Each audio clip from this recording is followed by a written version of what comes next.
Tuning in to the online broadcast network, AFTERBUZZ TV. Over 20 million weekly downloads in over 150 countries, and your #1 source for after-show entertainment.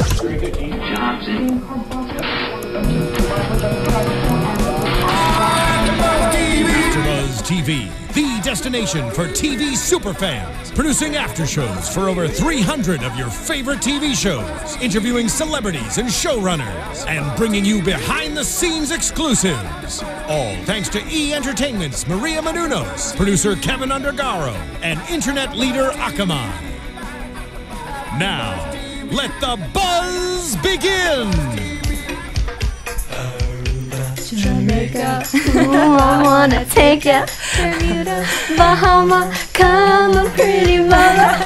Hey, AfterBuzzers! Thank you for joining us for another episode of Fresh Off the Boat. This is the finale, episode 13. We're on an island right now. Yes, we're on an island. It's a bittersweet moment. This is episode 13, So Chineez.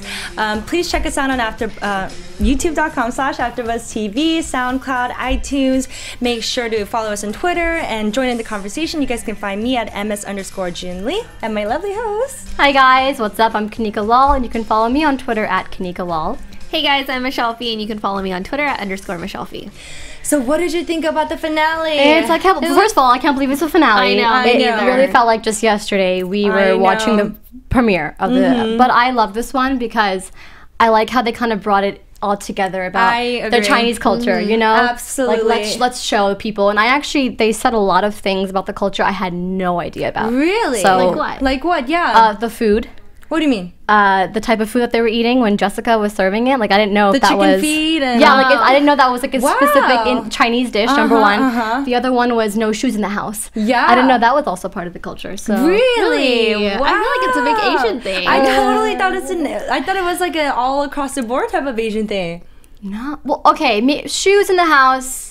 Maybe. That's very interesting. Maybe it's more prominent in Chinese culture. Yeah. Yeah. So a couple of things I was a little shocked about. I mean, in East Asian culture, for sure. Yeah. Like Japanese, Chinese, Korean, like no shoes in the house, for sure. Right. Actually, you're right. Indians, like, we do have that where we don't always wear our shoes in certain places, but it's not like that strong. Maybe interesting. Yeah, I agree. I'm really glad to. I agree. I think this episode, you know, they very consciously kind of put a lot of thought behind it, and it was just a very touching episode. There was like one moment in there where like I almost was brought to tears. I know. It just felt like it just right. We'll get to it. Good. So I love how we open with Eddie, kind of walking through where we are, what's happened throughout the season, and he's like, you know, now our school has like the first Black president. Did you guys catch that? Yeah. I thought that was so hilarious. That was clever. That was very clever. And then we, of course, see that Jessica is assimilating very well, and everybody's just, you know, finding... Yeah, she was even having, I guess she was just watching television with the next door neighbors, Deidre and everyone, so I was like, oh, okay. Yeah, like totally obsessed with Melrose Place, funny. getting into rollerblading and mac and cheese and all of that. And she was the one who was like very kind of against coming to Florida, so... You know, good to see that she's doing it, and they get invited to the country club to join the like official country club, and she's very excited about it. And Louis is actually like, no. What did you guys think about that? I mean, I felt like it wasn't a huge surprise just because it does cost money to, you know, join the country club, and even though they were like well off, I mean, that's another expense you have to account for. I agree. And you just kind of expect Louis to always not agree with Jessica all the time, which like makes for an interesting opposition. That's really interesting. So yeah, it wasn't a surprise either. Okay, well, I thought to me it felt a little strange because I feel like Louis is all about kind of like doing the American things and like, which is why he ended up loving it later, right? So but I thought that was very interesting that they kind of flipped it like that.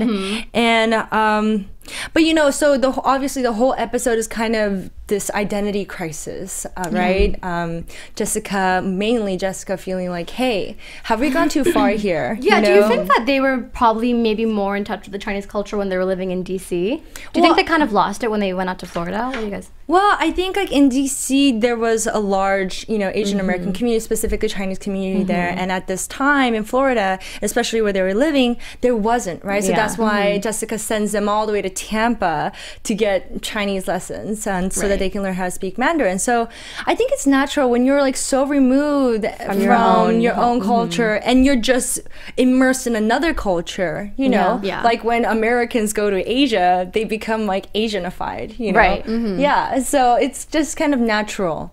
But I think the interesting kind of question was, like, is it good or is it bad? You know, she felt like, obviously she was feeling very guilty about it, you know, like our parents made it a point to really kind of help us, you know, remember where we came from, and like, do we need to do that for the kids? What do you guys think? I mean, like, obviously it's kind of like an open-ended question, but yeah.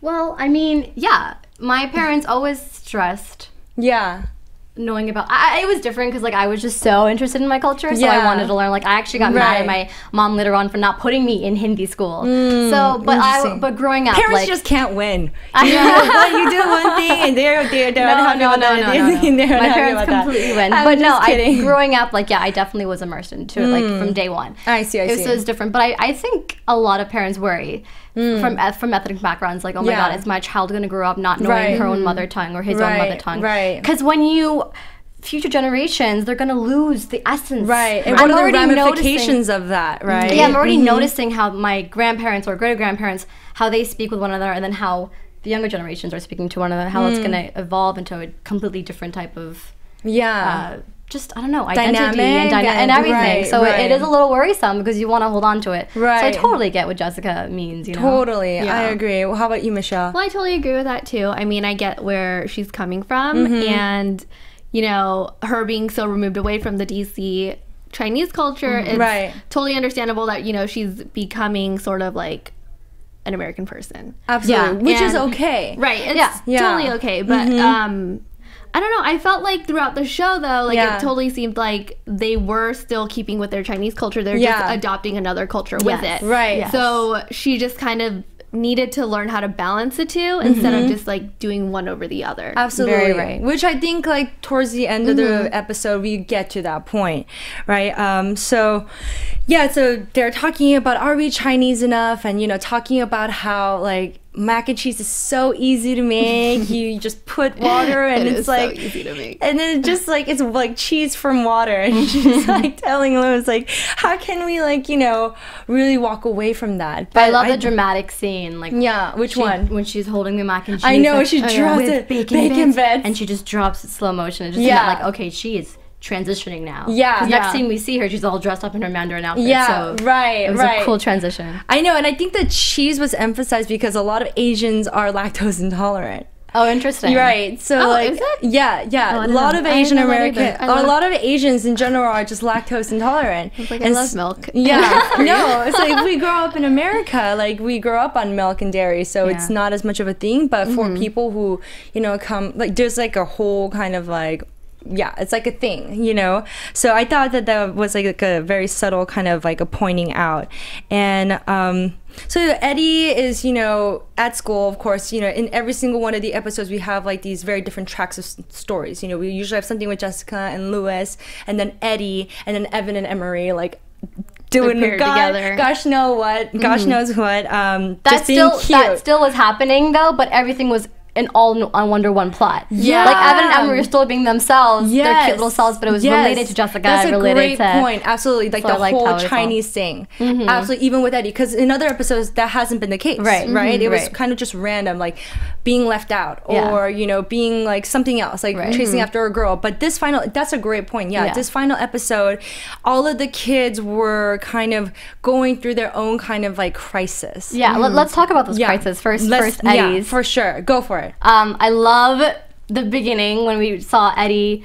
Okay, they're having some sort of, I guess, a cultural fair in the school. So Eddie like a culture day or something like that. So he gets assigned to Jamaica. Or she was traded. Iceland. He gets Iceland. Originally, right. Yeah, and then he trades it with what's his name? Brian. Yeah. He trades Jamaica for Brian. And I love what he was trading it for. Yeah. Okay, let's talk about Boy Meets World. I screamed when they showed the Boy Meets World picture. I was like, oh my god. So much. You were excited. Yes, you were super excited. It got me. When they said mention Topanga, I was like, all right. Yeah, my favorite episode of the season. We're all 90s babies here. So we totally get it. Love that reference.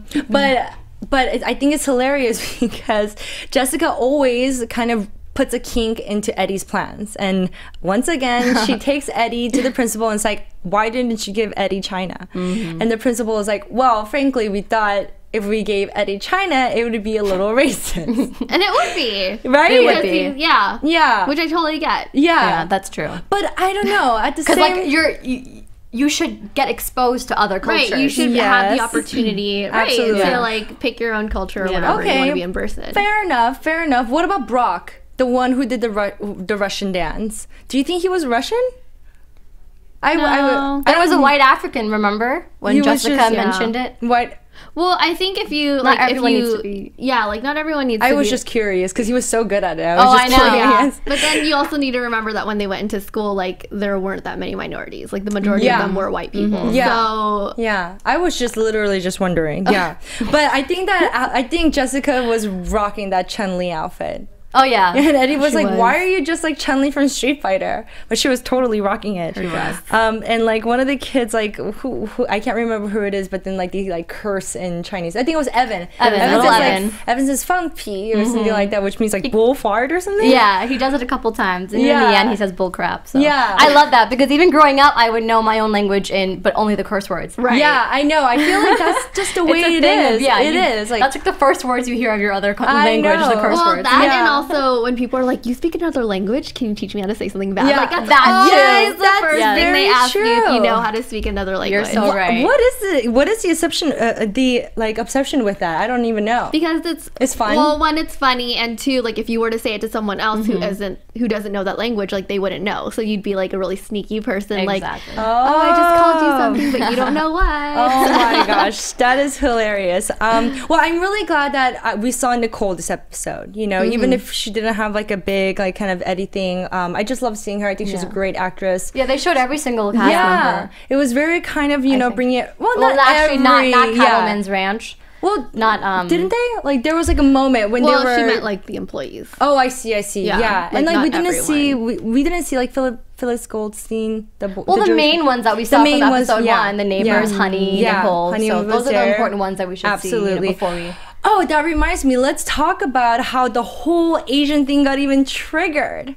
Because Honey was like, oh, we just see you as, we forget that you guys are Chinese. We just see you as Americans. Yeah, they're in the restaurant talking. Yeah. What did you guys think about that? That really stood out to me. Yeah, I honestly thought, I didn't see it as a bad thing. I thought it was more of like, you know, she saw past their culture and like saw them as friends as opposed to, oh, it's my Chinese neighbor. Right. You know, exactly. So I saw it as a good thing. Absolutely. But obviously Jessica didn't. Which I thought was so interesting. You know, I that's what I thought was interesting, that, you know, it's usually perceived as being like a good thing because you want to be perceived as a person, not, you know, Indian or Chinese or Korean, or, you know what I mean? So I really thought it was interesting that how that triggered Jessica's negative reaction. And I wonder if it was like, you know, stemming from guilt or anything like that.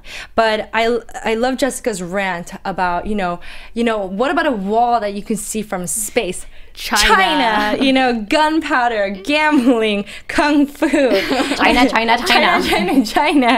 And then she brings out like a plate of chicken feed. Have you guys ever had chicken feed, by the way? Yeah. It's good. I'll try it now. Why not? I mean, it's there's like, no meat. Like, you gotta. It's all about the sauce. You gotta get like the spicy ones. Yeah. The sauce is what makes it good. Totally. But I wouldn't eat it now. Yeah. I kind of didn't get the joke about the super loud Chinese teacher. I think it's because I think they were, I don't know what you thought. I think they're just putting a play on the language and about the culture, right? Well, and like about strict teachers. What do you think? Well, okay, yeah, the strict teacher thing. But everyone in my family talks really loudly, so I thought it was an Asian thing. I thought because everyone talks really loudly. Yes. And it's like, that's what I thought too. Most of the time it's like, why are you yelling at me? I'm not yelling at you. This is how I speak. Like, no, all the time. So true. That's what it is. It's really I love true. That. Yeah, Asian people tend to speak really loud sometimes. I thought that was an inside joke. I just was wondering if it was just me. Everyone in that class looked miserable. I know. They did not want to be there. I know. Let's talk about Evan and Emery. Yeah, I was just going to say, I love how they were fighting with each other on putting...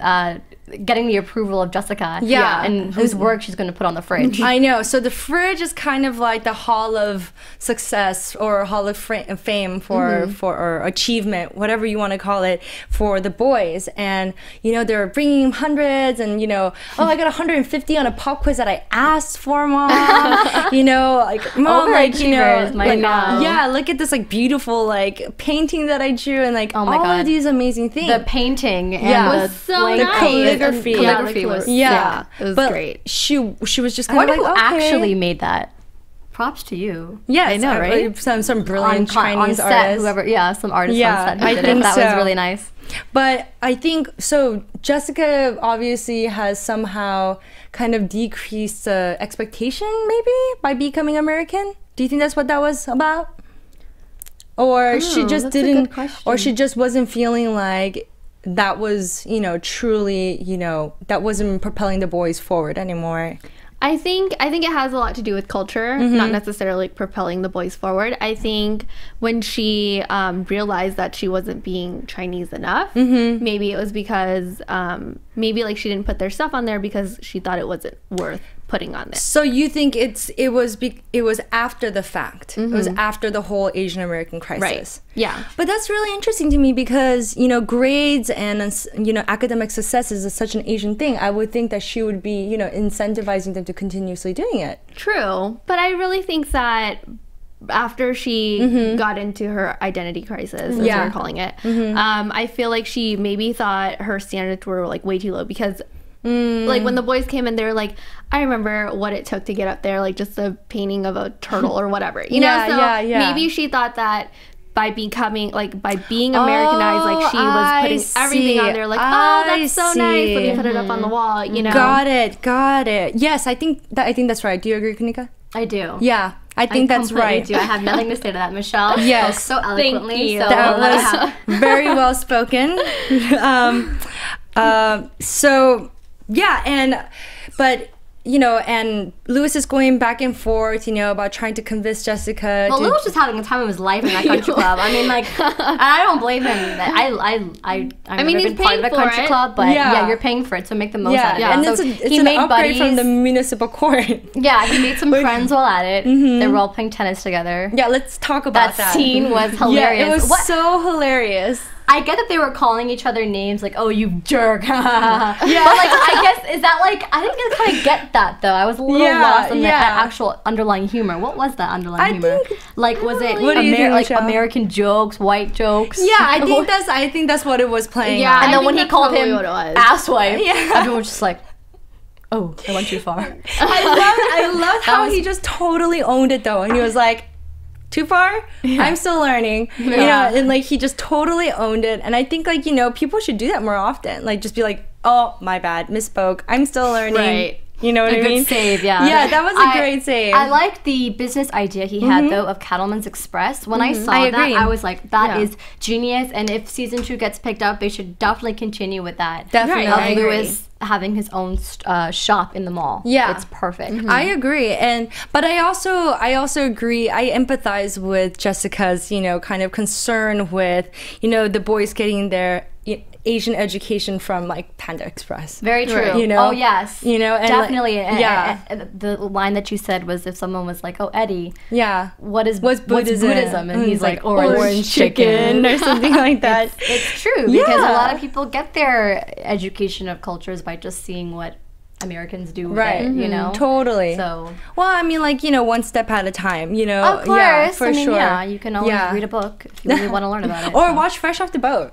Yes. I feel like you legitimately get some true insights. And it's not every insight. I definitely do, so yeah. It's not every insight. Like, as we mentioned last week, you know, there are certain things, darker things but it's hard when it's a family comedy sitcom, you know what I mean, to really kind of put everything in there. But there are definite truths in here. But yeah, like the whole jerk versus asswipe, what's too far, you know, like I thought that was very, very hilarious. And, you know, 1,000-year-old egg. Do you guys know what that is? Yeah. It's like this like black egg. It's very, very interesting. It's really good. Yeah, I've never eaten. I'm completely lost. I do not know. It's I like that I don't know. Tell me. It's like a boiled egg, but it's like black. Oh, okay. Well, it's like, yeah, Lovely. like and it looks marinate jelly. it. It looks like jelly. The texture of it is exactly like jelly. It's very like interesting. Really hard oh my god, you're making me want this so badly, guys. No, you don't. I'm being sarcastic. Okay. Like you do. I guess if you want to try it, you can. But I just. You know what I love though? I love mooncakes. You know, don't they have like the the egg yolk in it? Yeah. I don't eat that. I actually really is that the 1,000-year-old egg? No, that's different. No, that's totally different. I think it's delicious. My housemate is Chinese, and like it was like Chinese New Year's, and he like brought me one, and I freaking loved it. I thought it was the most delicious thing ever. It's really good. But and then so we're going back and forth, and now we're back in school. We're with Eddie. You know, Eddie basically comes home and tells Jessica, real talk, Mom, I am so unhappy doing China. I want to do Jamaica. And Jessica's like, okay, whatever. And he's back over there because with his she crew. feels that she can't give up Melrose Place. Yeah. She can't give up mac and cheese. Yeah. She just wants it all. So. Yeah, she's a chip witch eating American couch potato lady. There you go. Yeah, She so can have it lol. she can't be a Ah! what? I like how she just Well, she just tagline. What? She can have it all, you know, being Chinese and American, but I said she can have it lol because that's Kanika's last name. You can have it all, guys. There you go. Jessica can have it all. Snaps. But Love ya. so Jessica's I can't be a hypocrite, and so Eddie goes and joins his crew again. He's with the Jamaicans, and his friend Trent, right? Yes. Makes fun of. I love how they were all sitting around though. Yeah. Like, everyone, like someone was like Russian dancing. People are like doing their thing, and they're just sitting around like sipping Like out enjoying of a life. coconut. Yes. And that's how Jamaicans do it, man. Totally, Mom. absolutely. Yeah. Mon. Are you Jamaican me dinner, Mom? That was funny. I know that was really a good very, line. very That was a funny really good line. play And of Jessica's like, what? Yeah, no, but they were all sitting around, and then so I guess Trent was the one who was poking a little fun. A little fun, Chinese culture. What was he doing? Like imitating like a panda? Yeah. Those are so cute. But of course, it was perfect timing. Yeah, because perfect timing. Jessica walked Just in. as Jessica and Louis and Evan and Emery are walking in. Evan and Emery are there too, right? I think the whole No, it was just Jessica that and Louis. and, Yeah. Okay, the I'm grandma. sorry. They're still in school, learning. Got it. Misspoke. So Jessica and Louis are coming in to see how Eddie's doing, and Eddie is just like giving it to Trent. He's like, "Yo, like what? Like, are you making fun of China? You think China's funny? Let me tell you. Like, we have a wall that you can see." And he just like, he's schooling Trent. And I love how I was like, yeah, your Air Jordans, just do it. We made it in Yeah, China. In China, was a good exactly. line. That was a good no, line. it's so true, right? Stereos and all sorts of things. Like, China is legit. Yeah. And so Jessica sees this and is like incredibly touched. Was this the really touching moment? No, it was after. What was a really The touching really moment? touching moment is when the grandma and Brian look at each other, and they were my like, God, Brian, that was so disturbing. Topanga? I was like, what the hell is going on right and then now? there was a groan. So when we watched the episode, we keep the subtitles Oh my on, God. and there was a groan. I was like, what There's are some they? sort of connection going on what between are they these two. implying here? I mean, It was funny. It was hilarious. It was just hilarious. It was so because funny. we only moment. heard one side of the conversation. She was just like, yes. Yes. Yeah, who knows what Brian was saying on the other Exactly. line? Oh my gosh. So, I mean, I guess everyone can make their own That's up to your own assumptions. imagination. Yes, leave it Let up us to know your what own your thoughts and imagination are, because we Um, definitely have wild ones too. So. Yes, and then tweet at us and then tell us what they are. So we're back at the house now, and Eddie's like, "Here, Mom, you have to sign this paper because you got an F." And Jessica looks at it and she's like, "Why'd you get an F?" And he's like, "Well, I was so busy schooling Trent that I didn't have a chance to really say anything about Jamaica." Right. And like you just see this like, by the way, I am just obsessed with Constance Wu. She is just great. She's a great actress. amazing. Her acting is just so phenomenal. She's my favorite. Like just the facial expression, just everything. I mean, the acting in this show is just so solid and so amazing. Honestly, I feel like her accent from the beginning of the show to now has really improved a lot, and I feel like it's you don't hear it and you're just like, oh God, like like she's speaking in that gross accent. You know, like you can tell that she worked on it and it's gotten so much better. She achieved the perfect balance of not being too overboard with it. But actually believing that she is Chinese in real life. So you're right. I agree with you, Michelle. Yeah. And I think, I wonder if part of that was pivoting from like the kind of outcry from like the general public talking about the accent. But also they took classes, her and Randall both took classes. But they took classes before. They could be taking it, doing it too. Why not? Well, and also like, you know, you're filming over time. Right, so, exactly. You know, you're not going to be great the first time, but obviously they've improved so much. Absolutely. And as, you know, Jessica and Lewis and the actual family live in Florida, surrounded by white people all the time, their accent fades away, I'm sure. I think it's kind of hard unless you're actively working on making your accent fade away. Yes. I mean, my parents have lived here for like 20 years and they still have accents. Right. You know? That's true. Right. So, Okay, so Jessica puts the F paper on the fridge, and Evan and Emery are like crushed. They're like, "What? Seriously?" There's a moment when like Evan screams, "Oh, the chicken feet moment!" I just love his little like screams and all these sorts of things. So wrapping up the episode, you know, Lewis is officially changing the license plate. You know, they're officially, you know, assimilated. They put the banner up from Evan and Emery's elementary school, which is where they get their little fame from. Yes, exactly. And Evan and Emery finally get their kind of, you know, acceptance and, you know, all of that. And we zoom out and then watch them go, and then we read on the plate, "So Chinese." And I just love that. And of course, that was the name of the episode. And then of course they go back because they forgot grandma. Right. Another really funny moment. But do you guys have any news and gossips or predictions? Well, I mean, just that, you know, we don't know yet whether season 2 has been picked up, and ABC's, I think, I'm just reading everywhere that they're known for not being kind of secretive about it. But there's been some interviews with the creator and showrunner Nachika Khan. She who's amazing. Oh yeah, of course. And she's just talking about the episode, looking back on season 1, how much she just adores Constance. Yeah, Constance is a superstar. Oh no, she completely is. And she's just saying, you know, like she's just very, very optimistic. About season 2. She doesn't want to say anything, but for sure. This can kind of lead into predictions, but what she's really hoping for is to really get deeper with the characters. Introduce some more characters.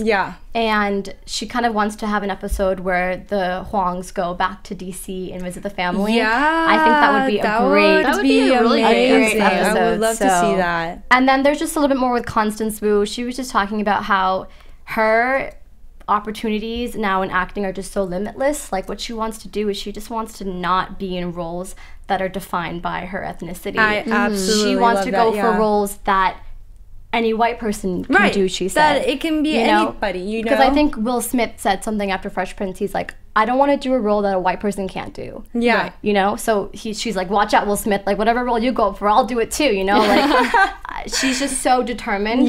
So and she can do it. She has the support of so many people. So I hope going forward, the show, not only does it bring more diverse type of television and, you know, even movies, but I hope that Asian Americans can just feel like they're going for a role because they're an actor and actress and not because they're Asian American. So Amen. Just more to that, you know, more power. Yes, absolutely. So let's like do a quick prediction, Michelle. All right. Give us one. And now you're AFTERBUZZ. I'm just gonna wait for them to be done. Well, you know what? Mine's just gonna be really simple. I predict that Shaq is going to make it onto the 2nd season.